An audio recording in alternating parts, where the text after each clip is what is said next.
আর এই মুহূর্তে breaking news আপনাদের জানিয়ে রাখি, সন্দেশখালীতে বিরোধী দলনেতা শুভেন্দু অধিকারীকে যাওয়ার অনুমতি। সন্দেশখালীতে শুভেন্দু অধিকারীকে যাওয়ার অনুমতি দেওয়া হলো। সন্দেশখালী যেতে পারবেন বিরোধী দলনেতা শুভেন্দু অধিকারী। সন্দেশখালীতে শুভেন্দু অধিকারীকে যাওয়ার অনুমতি দেওয়া হলো।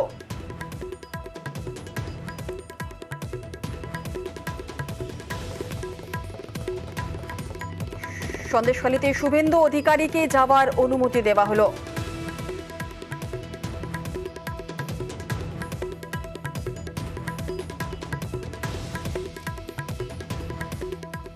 সন্দেশখালীতে যাওয়ার অনুমতি পেলেন বিরোধী দলনেতা শুভেন্দু অধিকারী।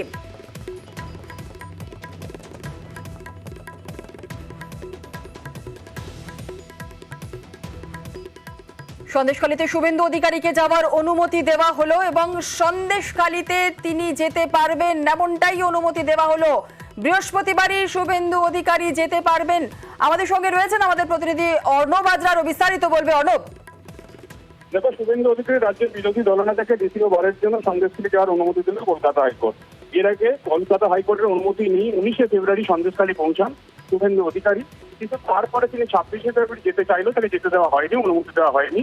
তো বিচারপতি কৌশিক চন্দ্র এইমাত্র নির্দেশ জারি করলেন, সন্দেশখালী থানার অন্তর্গত জেলিয়াখালী গ্রাম পঞ্চায়েতের যে হালদার পাড়া রয়েছে সেখানে 144 ধারা জারি রয়েছে সাব ডিভিশনাল ম্যাজিস্ট্রেট বসিরহাট তার আদেশে। সেই 144 ধারা আইন মেনে জারি করা হয়নি, তাই জেলিয়াখালী গ্রাম পঞ্চায়েতের যে 144 ধারা জারি রয়েছে সেখানে স্থগিতাদেশ জারি করে বিচারপতি কৌশিক চন্দ্র জেলিয়াখালী গ্রাম পঞ্চায়েতের হালদার পাড়ায় শুভেন্দু অধিকারীকে কাল অর্থাৎ বৃহস্পতিবার 29শে ফেব্রুয়ারি যাওয়ার অনুমতি দিল এবং একই সঙ্গে বেশ কিছু শর্ত মেনেই তাকে যেতে হবে। অর্থাৎ এর আগের বার যখন শুভেন্দু অধিকারী সন্দেশখালী পৌঁছেছিলেন সেখানে একগুচ্ছ শর্ত বিচারপতি চন্দ্রের থেকে মেনে যেতে হয়েছিল। অর্থাৎ তিনি যাবেন 2জন বা 4জন, 2জনকে সঙ্গে নিয়ে যাবেন, অতিরিক্ত কাউকে সঙ্গে নিয়ে নয়, কোনো সমর্থক কোনো বিজেপি সাপোর্টারকে সঙ্গে নিয়ে নয়, সেখানে কোনো সভা সমিতি করতে পারবেন না, সেখানে কোনো উস্কানিমূলক বা প্ররোচনামূলক কোনো ভাষণ তিনি দিতে পারবেন না। এই যে শর্ত ভিত্তিতে সেই শর্তগুলি মেনেই তাকে যেতে হবে।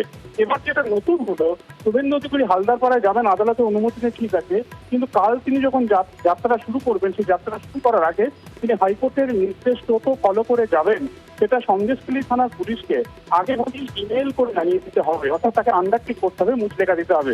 অর্থাৎ হাইকোর্টের শর্ত মেনে তিনি হালদারপাড়া সন্দেশখালী জেলিয়াখালী গ্রাম পঞ্চায়েতের অন্তর্ভুক্ত ওই এলাকার মানুষের সঙ্গে দেখা করতে। আরেকটু স্পষ্ট করে জানতে চাইবো, তুমি যেমনটা বলছিলে যে শর্ত সাপেক্ষেই যেতে পারবেন বিরোধী দলনেতা শুভেন্দু অধিকারী সন্দেশখালীতে, ঠিক কি কি শর্ত তাকে দেওয়া হচ্ছে? শর্ত তিনি যাবেন, 2জনকে সঙ্গে নিয়ে যাবেন, সঙ্গে তার কেন্দ্রীয় নিরাপত্তা রক্ষীরা রয়েছে তাদেরকে সঙ্গে নিয়ে যাবেন।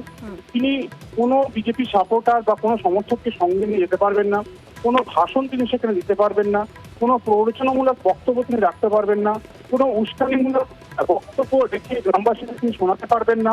তিনি যাবেন পুরোটাই আদালতের নির্দেশে সেখানকার মানুষের সাথে দেখা করতে, তাদের অভাব অভিযোগ বা তাদের দুঃখ দুর্দশার কথা যেটা তিনি বলেছেন ছিল সেগুলি জরিপ করতে, এবং সেই কাজে তিনি যাবেন। অর্থাৎ তার রাজনৈতিক উদ্দেশ্যে নয়, তিনি বিরোধী দলনেতা, তিনি একটা ক্যাবিনেট পোস্ট হোল্ড করেন, তার যে দায়িত্ব তিনি বিরোধী দলনেতা হিসেবে সেই দায়িত্ব পালন করতে তিনি যাবেন, সেখানকার মানুষের সাথে দেখা করতে, তাদের অভাব অভিযোগ শুনতে বা সেগুলি সম্ভব হলে নিরসন করতে।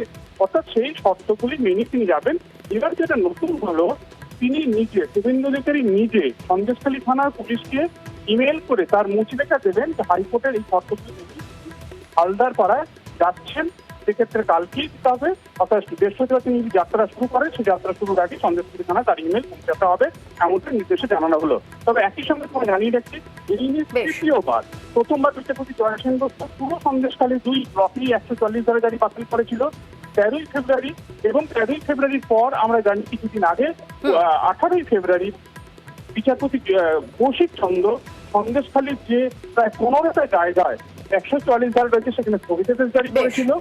আজকে তৃতীয়বারের জন্য যদিও একটা নির্দিষ্ট জায়গায় জেলিয়াখালী গ্রাম পঞ্চায়েতের জায়গায় 144 ধারা জারি রয়েছে সেখানে স্থগিতাদেশ জারি করলো কলকাতা হাইকোর্ট, এবং আইন মেনে সুপ্রিম কোর্টের যে গাইডলাইন সেই গাইডলাইন ভেঙে এই 144 ধারা জারি হয়েছে। অর্থাৎ নিয়মিত যে 144 ধারা জারি হয়নি, তাই জেলিয়াখালী গ্রাম পঞ্চায়েত 144 একেবারে অর্থাৎ শুভেন্দু অধিকারী সন্দেশখালী যেতে পারবেন। একেবারে অনেক ধন্যবাদ অর্ণব।